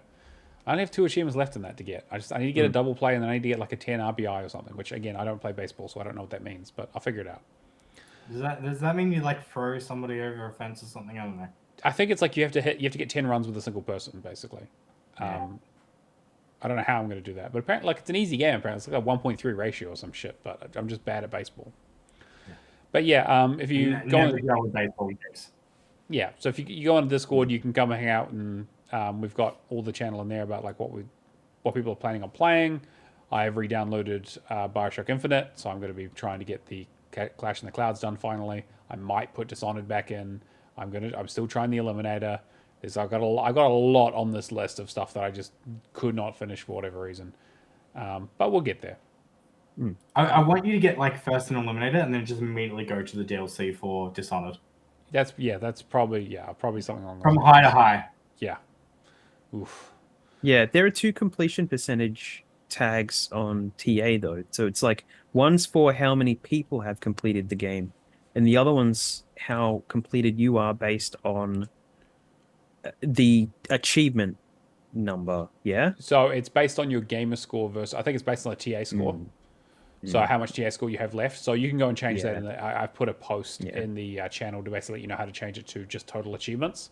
Yeah. So I went from 20 to 2 pages worth to give you an idea of how different that is, which does mean that most of those are very high ratio achievements that I'm probably going to struggle with and haven't got for a good reason. But we shall get there. So yeah, join in the fun. Let us know what you're going to try and play, and post your progress updates on that channel. Yeah. All right, let's get to what we've been playing. I will just quickly go first because I don't have a huge amount to talk about. I have been doing some backlog cleanup. So I did Freeze Me, which is a very bad 3D platformer, based very inspired by Super Mario 64. It's trash. It's real trash, but at least it's straightforward. And then I also did Big Crown Showdown or whatever it was called. Yeah, Big Crown Showdown. Someone needed some help. I think Shattered Slide needed some help with the 4-player online achievement. And I was like, oh, I got this in Games with Gold. I'll play it. I just got the last achievement today. It was really boring and just a complete grind. There's no challenge to it whatsoever. What I did play that I enjoyed, though, is I went back to Sundered, which is a game I started ages ago. It is a 2D Metro. I played this back in 2019. It's a 2D Metroidvania side-scroller from the guys who did Spiritfarer and doing 33 Immortals. So it's an interesting idea where you have 3 zones that you travel to, each with kind of different difficulty. Each of them have a certain amount of mini bosses around the area and a big boss, and you kind of need to complete some minor puzzles and mostly traversal stuff. Very heavy on combat though, a lot of combat abilities, and it's kind of has roguelike elements. So when you die, you go back to the start and you can buy new abilities and power yourself up, gain new perk slots, swap perks out, and that sort of stuff. So you have like 3 or 4 slots, and you kind of add the Metroidvania style. You gain a bunch of different abilities to help with traversal. It's really good. It has an easy mode, which I definitely recommend because the game is pretty tough. This is also from the developers who made Jotun, to give you an idea of their punishing degree that some of the stuff goes to. But it also has a nice, has a sort of the roguelike element of randomness where the major rooms are set, so like the boss rooms are set, but the kind of path to get to them, you go into these big blocks and the paths in the blocks are randomly generated every time. So like what you might find in there is like what kind of enemies you might find, what kind of treasure you might find, what pathing, what traps, that kind of stuff. Again, it's not like hugely overwhelming, but it gives a nice kind of little bit of variety every time you play. Not a hugely long game, although if you don't do the saves, like some save trickery, you'll have to play through it 3 times because there's 3 different endings. But the idea is need to go around and collect a bunch of Elder Shards. And the Elder Shards are... each boss has an Elder Shard. Each mini-boss has a piece of a shard, so you can get 3 pieces to make a proper shard. So you need to beat, like, I think there's like 9 mini-bosses, and then each area has a hidden one, and then there's a main boss, and that's kind of it. And then you get abilities as you go forward. The progression is really, really fun. You can basically go around this kind of upgrade tree and just upgrade stuff as much as you like. You can spec into a certain area, so I tended to go... I got most of my melee stuff up, and it's like, okay, you can increase your shields, which is how much damage you take before you start health damage. Health, armor, which is how much damage you take in general, how much damage you do normally. You get a gun at some stage, like a ranged weapon. There's different perks and then different passives. Like, quite a comprehensive system. And then every single ability that you get will also unlock different parts of the tree. Now, when you get the Elder Shards, you have a choice of keeping them, destroying them, or corrupting them. What you probably want to do is keep them and play through the entire game like that, because then you can get that ending and then jump back to before you got the ending, destroy them, do that, and then corrupt them and do that. And I was having a pretty good time with the game. Like, I was really enjoying it. And then I did the thing where you destroy them, and I realized that every time you destroy one, it opens up a brand new tree to get like new super powerful abilities that you can pay for, which was really cool. And then if you corrupt them, it actually completely changes the abilities you have. So, for example, one of the abilities you start with is the ability. One of the abilities you get early on is a double jump. If you basically take a shard back to where you got that ability, it will turn it into a double jump and a glide. So like it completely changes up the platforming. And you get through the whole game without needing this stuff. But when I got some of these abilities, I'm like, man, this would have made things so much fucking easier. Because there is some slightly tricky platforming stuff in there as well. And the combat is not like really straightforward or easy. The enemies will come at you from all fucking angles. But I think it's kind of been slept on. Not a lot of people have played it. I picked it up in a sale years ago. It has 4-player local co-op, I believe. So if you want to like get some people in to just like start fucking things up, I definitely recommend it. I was going to ask you, did you end up doing any of the local co-op, or? I did a little bit with Alison, like back in the day when I first started it. It scales the enemies though, so like it can get quite difficult. But it's not necessary. But it is fun. It is fun, and the combat is relatively straightforward. It's kind of like direction and press A, and then maybe use a special ability. But it kind of like doesn't get old. I would say like I'm looking at the Steam page right now. The hand drawings and all that are beautiful. Yeah, the art is incredible. Yeah, it's really, really good. Like I'm reading some of the reviews, and I think the only confusion is this isn't a Metroidvania. It kind of is. It definitely, like, you definitely can't get through certain areas without earning different abilities, and you can kind of go to all three of the areas whenever you want. But because of its kind of non-linear nature, it's kind of a bit more open-ended than your sort of standard. Like, okay, if you play like Symphony of the Night, it's like, okay, get this ability, then go back to this area to get the next ability, then go back to, and so you can kind of do it however you want for the most part. Yeah. And he's like, it's got like 82% on Steam, and the negative reviews are essentially like, oh my god, the art's amazing, the game is responsive, but this feels like more of a roguelite than a Metroid. Yeah, it definitely has a lot of roguelike elements to it, for sure. It's definitely, and like I said, can be pretty punishing. It's good. Yeah. Yeah, it looks good. It does. I want to pick it up. Yeah, it's good. See if it goes on sale. Actually, it'd be a good one to get. Someone else jump in with something. Keo, you All right. got again? So I haven't done a whole lot this week. I've started a whole bunch of training. That just generally some stuff to pick up some more work. So basically, I've just been doing. Sorry. Surgeon Simulator. Yeah, exactly. Yeah. No. So I've been just filling the cracks, really. And I've been filling the cracks with Diablo 4 grinding. So last week I ended up I was doing level 25 of the pit, I think. And now I kept doing the pit until I got down to about level 45.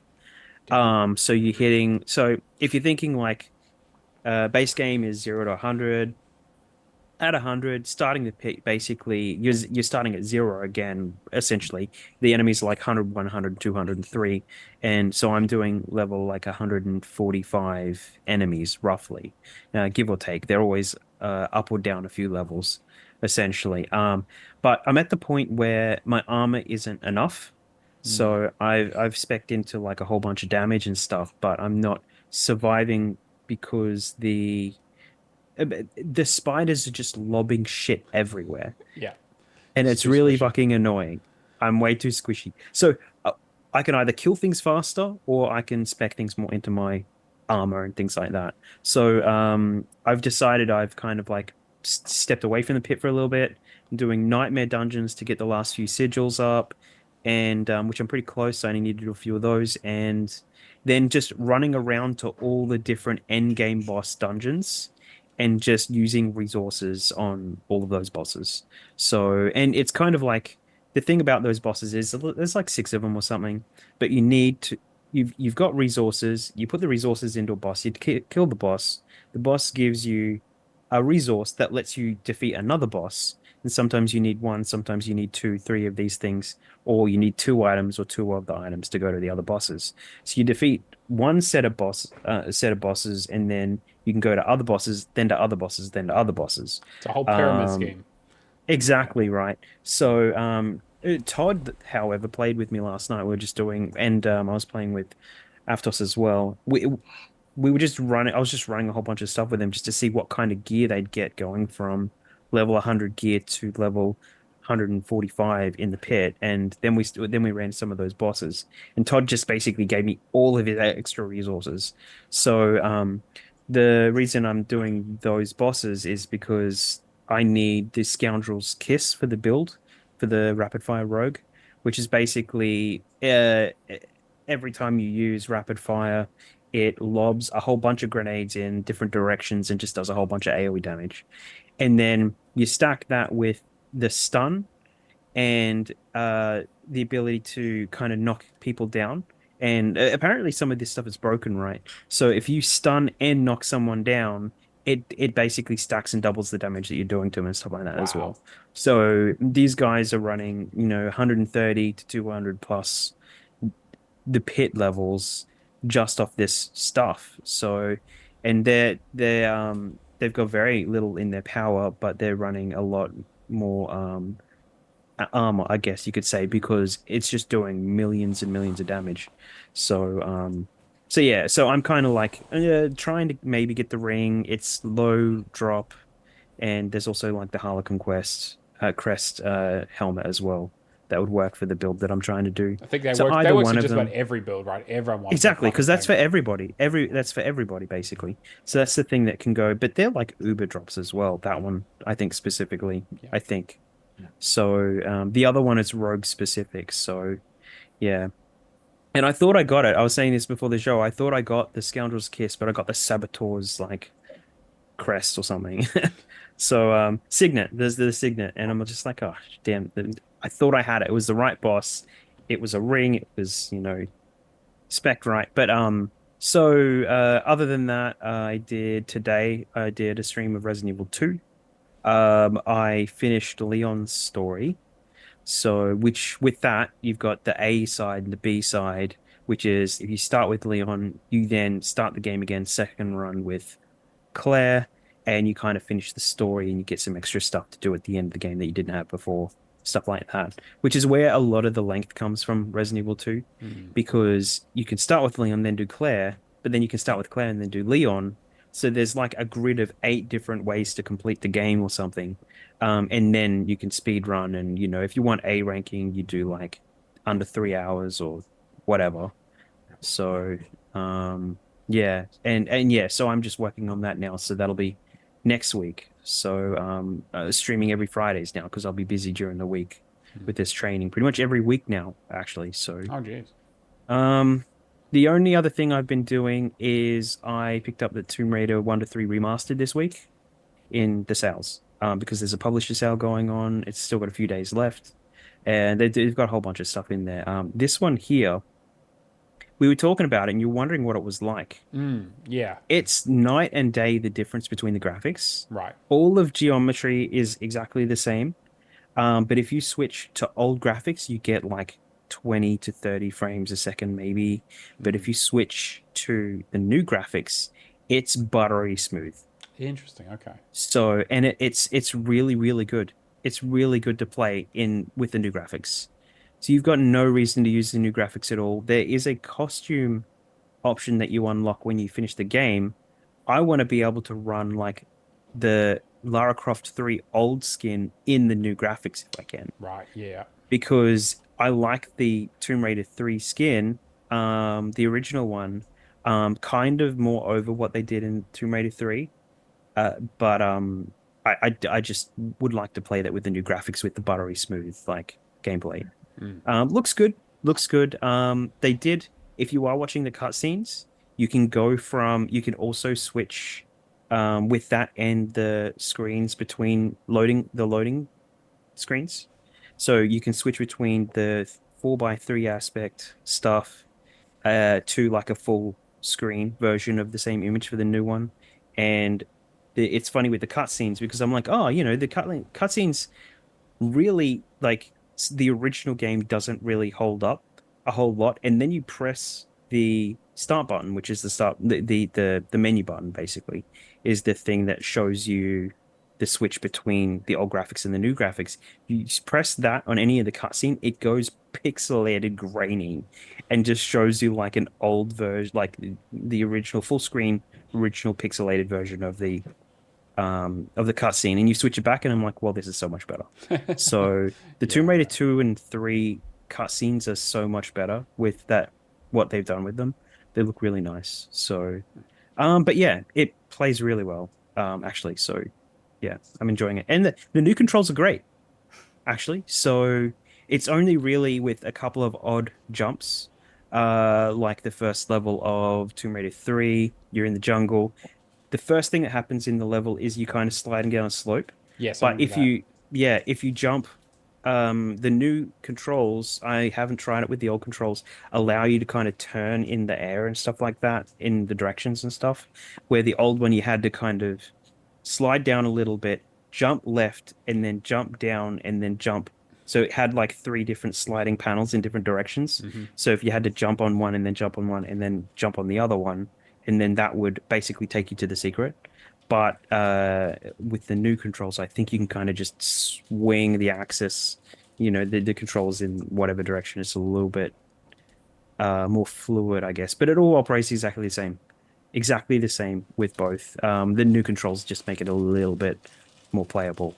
So, and it literally says change between tank controls and modern controls Right. in the menu. But that was really my yeah. main question, was about the controls, because like as much as I Yeah. enjoyed those games back in the day, ooh, it's hard to go back to. Yeah. No, it's really good. I'll just touch on my last game quickly. This, like I said, just came out in the Game Pass. Mm-hmm. Case of the Golden Idol. So if you've played Return of the Obra Dinn, you'll be right at home with this. Basically, the idea is that you are shown a scenario.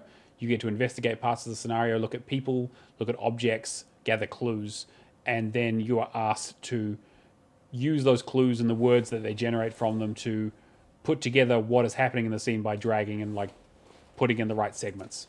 Really basic idea. This game is fucking great. This makes you feel like a smart motherfucker because you figure out stuff and you're like it all works really logically. I did the whole game without hints, so I definitely recommend like don't use a hint, don't use a guide if you can avoid it. This game is just puzzle by puzzle by puzzle. There is not a lot of gameplay, quote unquote. It is all about understanding a story of basically this golden idol that gets found on an island, and it's kind of history of all the backstabbing and murdering and betraying and things that happen because of it. And it involves like secret societies, it involves like family conflicts, it involves poisonings, it involves spontaneous combustion. Like it has all kinds of crazy shit going on with this artifact. It was really, really interesting. I was playing it, and I started playing it like the day it came out, and I nearly was like, I could do an all-nighter. I could just play through all this. I finished in like 5 hours. I've only done the base game. There is some DLC that they release at the same time. 2 DLC packs that I haven't grabbed yet, but I'm definitely going to play those quite soon. But yeah, just loved every minute of it. The only issue I really had was the last 2 missions, or the last 2 puzzles are a little bit buggy in that like I got the achievement for solving them after I'd only solved like one part of them. I went back and did it anyway because I was just enjoying the game, but they just seem like that there's like you get the ability to, it gives you the ability to go back quickly to the other puzzles to use clues that you've learned in them to use to solve this puzzle or to remind yourself of things. But that seems to kind of make the game quite like break or kind of like not work correctly a little bit. So there's a little bit of stuff at the last 2 puzzles, but overall really, really enjoyed it. I don't want to talk too much about it because like the whole idea is discovery and just it's fucking great.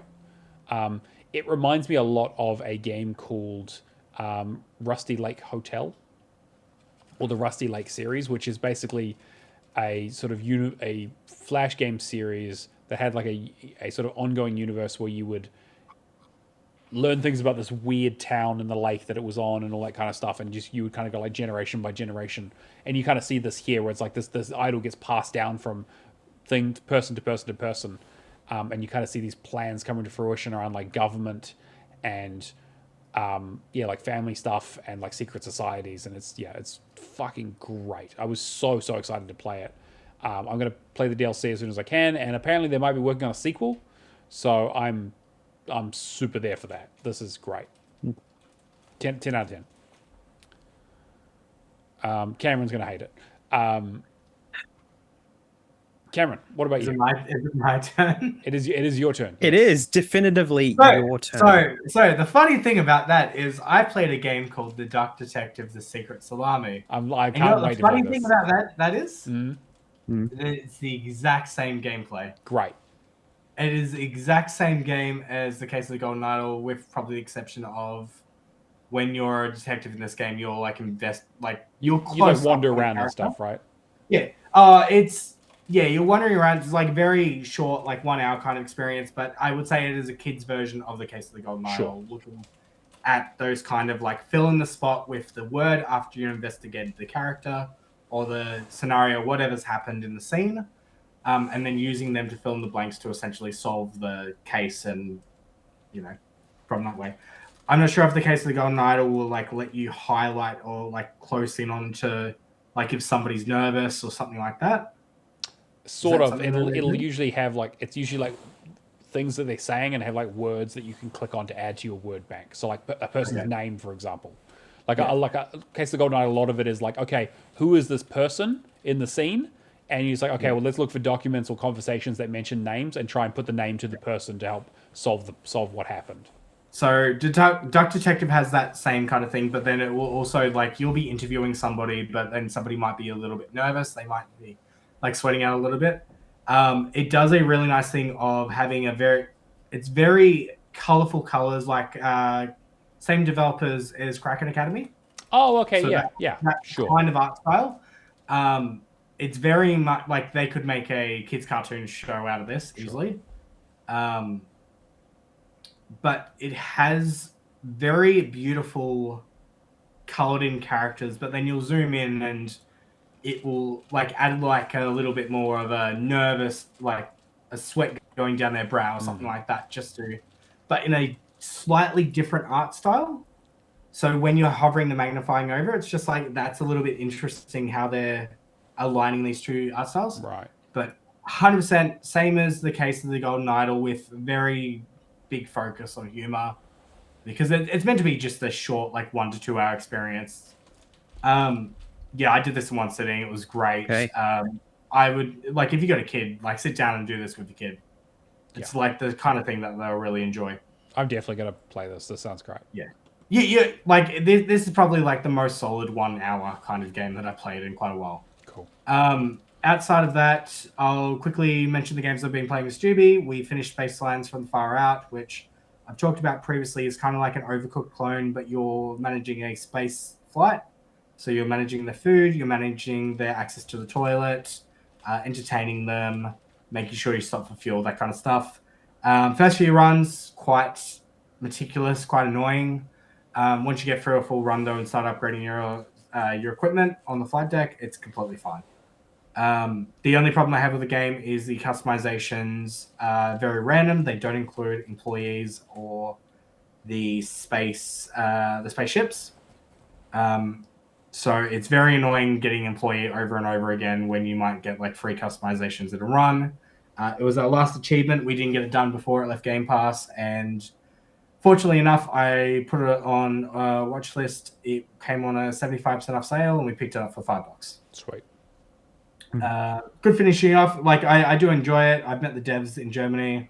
It's just one achievement essentially ruined the rest of the pot. Outside of that, we did our first full run of Lords of the Fallen. Big shout out to Baron for essentially breaking the game for me to get to level 500. Wow. Yeah. All right. That was good for you. Yeah. Just dropped a whole bunch of stuff for me and Stubby to breeze through the game. The bosses are an absolute cakewalk now. Yeah. It's 100% just following guides and finding out what kind of things that we need. Is there like a good walkthrough or like a good like one all-in-one guide? I think it's an amalgamation of different walkthroughs that you kind of hate when that happens, but okay, yeah. It's one of the, like Lords of the Fallen is a great game, but it's just one of those things that's ruined by like get every collectible kind of right. I just want Souls games that don't have to have guides. I'm with I you. just want it to be an easy experience where I don't have to worry about missable achievements. But anyway, so those are those two that I've been doing. I'll quickly mention another Crab's Treasure. I'm not sure if I've talked about it before. I'm not sure if you have, but I've You've talked a bit probably- about when I played it a little while ago. Mm. I highly enjoyed another Crab's Treasure. I did like probably the first 2 to 3 bosses legit before realizing there was assist mode. Yeah, assist mode helps a lot. And then I just absolutely breezed through it with the assist mode. The only grievance I have with the game is the map is a static PNG. Yep. Which is going to be addressed in a future update. Oh, really? Okay, great. That's fantastic. They're fixing it. It's the number 1 complaint with the game, and they're fixing it. Yeah, that's great. 100%, like, Game of the Year update is a movable map. Yeah. And that's the meme with them at the moment. But I really enjoyed it. I love the little bits of voice acting that they had in there.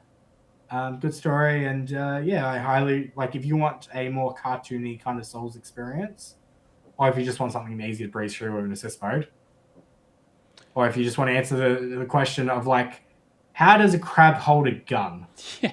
Then this game is for you. Did you notice on the side of the gun that it's the gun from Squirrel with a Gun that's coming out? Oh, is it? Yeah, it is. It's also an Easter egg, which is great.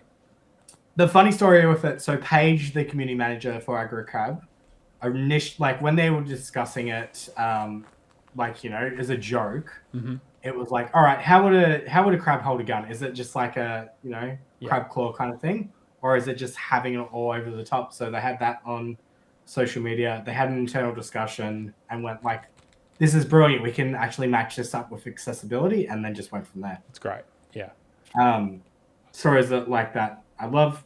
I really enjoyed that game. I think my only issue with it really was that the platforming stuff felt like a little not as well developed as the rest of the combat and everything. It's kind of, I don't know. Some of the secret areas too, like I would not have the stainless relics I have an issue with. Just because it's kind of when I hate a limited number of collectibles that you have to come back and just it should be just one of those games that you blitz through and then there shouldn't be any cleanup really. Also, the funny thing too is I'll say the loan shark that sells the sells his shell. Yeah, you're not able to get that many plastic bits, microplastics. Yeah, plastic bits in the game. Yeah, it's capped. Of course, it's capped at like I want to say 100,000, something like that. All right. And he's trying to sell it in the shop for what is it, like 99 billion? Right? Yeah, like $1 million. Yeah, something ridiculous. But yeah, is that I think I've probably touched on the first Descendant quite enough. I mean, if you want a Destiny looter shooter, I put a good 20 to 30 20 hours into it. I've only got 3 achievements, and I'm probably just going to just do that here and there. I've started 3 other games this week, which I'll quickly just touch on. I started Hot Wheels Unleashed 2 because Persephone wanted a racing game and decided that she was going to play this racing game, and I was just like, that's fine. The main thing to really point out with Hot Wheels Unleashed 2 is it is significantly easier from the first game, from what I can see.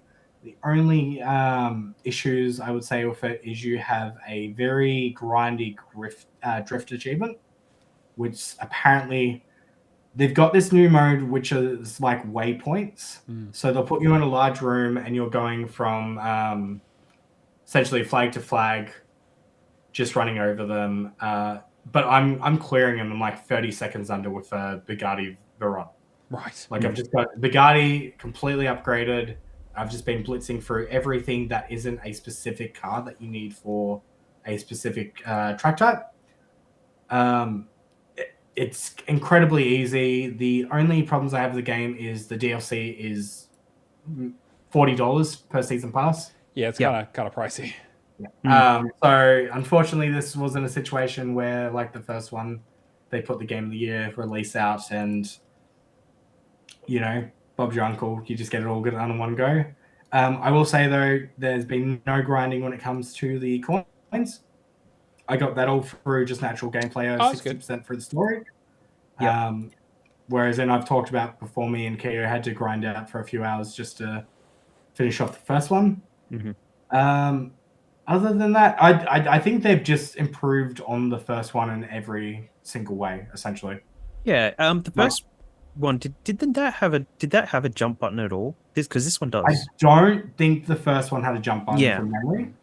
Which really helps. Jump button really helps. There is a few annoying tracks where I feel like I'm getting spun out. Like it's easy to recover, but it's just like one of those things that takes 2 to 3 seconds. But the close. Like the what's the best way to put this? The closest finish that I've had towards a timed racetrack was I was still like 13 seconds apart. So like there is so much room. Like I'm not doing shortcuts. I'm not doing anything like that. It's just drive the racetrack. It's incredibly easy. Yeah. Yeah, it is. But yeah, this is going to rest on whether that DLC goes on. It's on sale. I was going to say the Legendary Edition is on a 75% sale right now. So it is actually. I was just looking that up because it is totally so much better than might be worth picking up everything else. Yeah. But whether or not that if they do another season pass and if that's not included, like then that's going to be I got a physical copy. Yeah, right. Yeah. All right, I'm going to trade that in tomorrow. That's fine. But yeah, really, really enjoying my time with it. It's very, very much just chuck a podcast on kind of material. Yeah, very curious to see like when you finish it, like what your thoughts are. Yeah. Oh, and the other achievement that's a bit grindy is 100 podium finishes, but that's just going to be like. Sure. I put in a few hours today and I'm won like 30 tracks, so cool. Yeah. I mean, this would be like 20 to 25 hour completion. Right. I might actually. I need something like this. I think to play, so I might throw this on. I wanted something that I could just chip away at. Yeah. And if you do go for that pack, you get the 3rd and 4th DLC. So cool. Yeah. Hot Wheels and it's the Fast and Furious, I think, and Alien Encounters. There's Made in Italy pack, Fast and Furious, Accelerators or something along those lines. I can't remember the 4 plays. Aliens, yeah. Oh, and Aliens, yeah, cool. Cool. I started Battlefield 2042 this week. Why? Because they're doing so we know how good of a remake Dead Space was. Yeah, I really enjoyed it. We know that they're also not doing a second one. Apparently. And we also know that they decided that they were going to spend dev time on putting a Dead Space mode into this game. I mean, that's a cool idea. 1 week only. There's no way it's 1 week only. Right? It's apparently a limited time event for 1 week. I will tell you, I was curious. So I downloaded it. I wanted another like military kind of game to chip away at, just play a match in here every now and then, and kind of, just slow release kind of stuff. Probably a silly idea because now I feel like I'm probably going to finish Battlefield 3 on 360. Yep. Because I need to do that as well. But I started up the Outbreak mode. The Outbreak mode counts for the achievements in the game. So there's like kill 500 people outside of the vehicle, that kind of stuff, that all track with this. It feels like a very bare bones like Call of Duty Zombies mode, but then mixed with conquest of like moving to one flag to the next. So you'll take point A, you'll do 2 waves in it, you'll capture the objective, and then you'll move on to the next thing, and then that's kind of the point of it. Okay. I'm really enjoying it. The only it's Battlefield. At the end of the day, there's not really much I can say about it, other than that mode. And the vehicles feel weird in this one, and I'm still I need to go back to Battlefield 3 and start it up. But I don't remember the vehicles being this weird to control. Well, when this game came out, nobody remembered vehicles being able to go up building walls. True. So, the vehicles have been weird since day one. Yeah, I mean, it's Battlefield. I'm enjoying it, but it's gonna be a grinded game. Yeah. The other one I'll quickly touch base on. I'm starting to play a little bit of Minecraft because Persephone's now 5 and has started to show an interest in it. I got if anybody's seen the Lego set with the foxes and the fox head building. got her that for Christmas. We put that together over the last week, and she's started showing an interest in Minecraft. And it feels very weird to play Minecraft without an achievement world. To actually play Minecraft for Minecraft. Like, actually, yeah. So she started off with creative and then got a bit scared of the zombies and all that, which I didn't realize still spawn apparently in creative now. But yeah, now it's just there is so much to teach to a kid. Yeah. Like just starting Minecraft for the first time. And I had no idea there's like polar bears and all this stuff now as well. Yeah, that game has been getting a lot of updates. So yeah, I wanted to quickly just chuck that in there because I was just like, holy shit, there's so much. Like, I understand like how Minecraft is such a good product, even like thinking back to when I probably would have played it, I want to say alpha, like back in the day, and just have been doing the achievement mods for the updates. Like, I just think it's crazy now to see how much that has changed with it. But yeah, last one, Immortals of Avium. Yeah, this is in my to play list. This I'm still I'm weird about this game because this game feels weird. It feels like all the kind of things you would expect with I don't want to say like FPS, but that kind of genre of game. It's a first person. Like It is a first person shooter, right? Yeah, it is a first person shooter, but it's told so narratively. And I really enjoy the narrative. I really enjoy what's the actress's name that was in Suits that played Jessica Pearson. I've never seen Suits. She's also in Destiny. Never played Destiny. I played Destiny, but I don't even know who the actors are, like except for one, I think. I know Lance Reddick. Two. I know Lance Reddick was in Destiny. Yeah. I'm drawing such a mental blank, but yeah, she's amazing in it. Like, the acting is really like good. I've probably like 5 chapters in. Oh, okay. The only the problems I have with it so far is I hate when there's missable achievements in narrative games. Yeah. Because it takes me out of the story. So I'm being very careful as I go along. But like, man, this gameplay is like the menus and all that I have an issue with. Like, navigating through the level feels weird, but when you're actually in a stage, like, the gameplay feels fun. Like, messing around with the different spells and everything is really engaging. And I'm just going through on hard mode. Like, it's been such a long time since it's asked for like a hard mode achievement. Sure. In a video game. So there's like 3 spells. There's blue, red, and green. They describe them like green's kind of like life and death. Red's like really fiery and angry. And then blue's like your standard stuff. Kind of gives like a story background element to it and controlling them. But yeah, it's all about just, I guess, taking the enemies down and all that, and like this narrative that they put around it.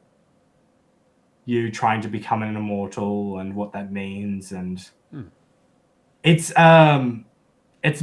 military kind of narrative story, but we're going to give you magic spells and. Got it. Yeah. Okay. Yeah. Hoorah. So is it Avatar, the airbender with? Oh man.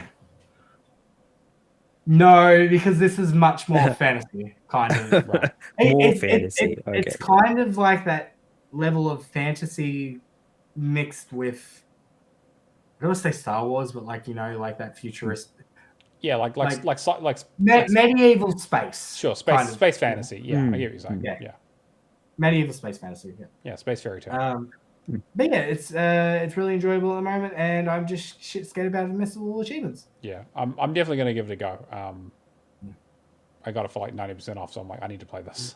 I also feel bad for the devs. I've got and it's also actually I've been seeing it in quite a few games lately. Upgrade skill tree is refundable, I believe. Oh, that's always nice. Yeah, so you can mess around with different setups. That's always good. Yeah. All right, that's a big list of games there, man. Yeah. Yeah. I mean, I've been doing all that and then just doing bits and pieces of other stuff. But those are the main ones that I've either finished or just started. Yeah, sweet. All right. Well, I guess we'll Yeah, leaderboards. All right, let's see where we're at on the leaderboards this month or this week. In third place, we have Mikhail KV with 17,855. In second place, we have Martel 18 with 28,075. And in first place, once again, we have Thrash Forever with 34,200. I do not understand how Thrash still has games to play. The man, he's got over 3 million gamer score, and he's played about the same number of games as I have. It's kind of insane. Yeah, the man's a beast. Yeah, not a whole lot of stuff in the completions this week by the looks of it, so it's pretty small. But there's some oldies on here. There's a couple. We've got Hoa by Alpha D Pales here. Rapture did Bleach, Brave Souls, and Toem. Firehawk did Toem, Maquette, and Watch Dogs. Finally, the 360 servers are working at least for a little bit. But Naughty Bear's on here by Mike 3D. Is that? I think so. Yeah. No, it's M space I space space free space ID. There you go. And so that's good to see on here actually. So I'd like to see the Panic in Paradise one on there next. The Moonzom did Bleach Brave Souls, and Stubby did Space Lines. With me. Yeah, nice work, everyone. Cameron, do you want to do Patreon? Yeah. I got confused because the word challenge was next. Oh, is it? Sorry. That's my bad. I'm just looking at the word challenge. No, I literally just skipped over the word challenge. I'll do the word challenge now. Yes, word challenge. Everyone's favorite competition. I nearly forgot to come up with one for this week, but we got a new one. Good luck, everyone. If you don't know what the word challenge is, basically I come up with a game, you go on our Discord and you guess what the game is. I give you a new clue every week, and if you get the title right, a gift pops up and you win $20. $20 New Zealand, that is. So whatever dollary dues. Dollary dues? Dollary dues! So yes, we got a new game and a new clue this week. The clue is, this is from a defunct publisher. So, dust off your archives. Start looking at some old developers and old publishers, and just look for the publishers that don't exist anymore. That's probably a good start. I'll have a slightly more condensed clue next week, but I wanted to give everyone a broad stroke to see just kind of what they're thinking. Redfall. You said, well, technically Redfall doesn't count, David, because Redfall's only the developer, not the publisher. The publisher is still around, which is Microsoft. Hi-Fi Rush. Unless he's tricking you and as a developer / publisher, there's no. They could be a developer / publisher. This is true. But in which case the answer would be the same. But can I ask a question? Sure, you can always ask a question. Is it a publisher that might? No, sorry. When you say defunct publisher, meaning they no longer do publishing? Yeah, they no longer exist. Oh, they no longer exist. They no longer exist. The company doesn't exist. They've shut down. The publisher because is shut down. Because there's publishers that have gone from publishing to not publishing anymore. Sure, yeah, but no, this publisher, their company is defunct. They don't exist. They've shut down. Yep. So best of luck to everyone. I know there were quite a few games in that category, but yeah, start thinking. I want to see some guesses. Okay, now we got a Patreon. Cameron. All right, give me 2 cents. Lee Howard, Mikhail KV, Nadaleta, Mad Lefty 2097, Admiral Awesome, Happy Moogles, Kung Fu Skills, Hack'n'Burn, Cavalier 07, Odd McClown, Mark B, McLovin Legend, Message, Left for Legacy, and McNulty. Has this been updated? I haven't checked. I haven't checked it in a little bit. Probably should check. Well, I'm okay. The number has not changed, but if someone has come in and swapped out, I don't know yet. But I'm gonna quickly check while you do Discord. I believe it is the same 15 people. We had a new free person sign up, so you can join our Patreon for free for whatever reason if you'd like to. Yeah, but you won't get a shout out. No, of course you don't get shout outs unless you're putting money in the pockets. Exactly. Yeah, but a huge thank you to everyone. If you want to join the Patreon, patreon.com/allgamers. Any and all subscriptions are all greatly valued. We put the money straight back into the show to do competitions and things like that. We've also got one more episode of Lights, Camera, and Action for Fallout to do. We will probably do that when I'm back. I'm away next week, so there will be a little bit of a delay there, where we do episode 8 of the Fallout TV show, and then from there, who knows what's going to happen. But yeah, huge thank you to everyone. Sorry, Cameron? We'll do Yakuza. Sure, yeah. I'm very keen for that Yakuza Amazon Prime show. Yeah, actually, yeah, it could be. Oh, well, Tomb Raider's coming out soon too. But How yeah, far's I that guess yeah, it's a few months away. Okay. All right, well, that's going to pretty much bring us to the end of the show. Xbox Hall of Gamers on Twitch if you want to come say hi, like David and Cobra. Let's go around the horn. Kiera, what have you got to promote?